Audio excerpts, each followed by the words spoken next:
streetnews.it, siamo nel backstage dietro le quinte con uno dei concorrenti che si chiama Giuseppe Pizza. Giuseppe. Il tuo ordine di uscita qual è? Lo hai già visto? Sì, sono penultimo. Ah, bene, però speriamo di salire poi qualche posizione in classifica, diciamo.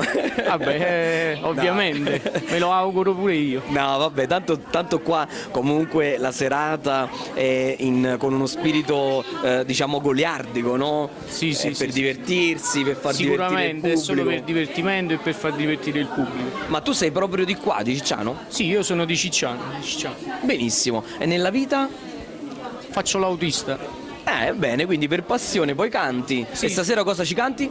Un amore così grande. Noi ti ringraziamo e che possa esserci tanto amore, bello grande, grande, grande per tutti, e un messaggio di positività che mandiamo anche al pubblico che è a casa. Grazie e signori, rimanete collegati con streetnews.it.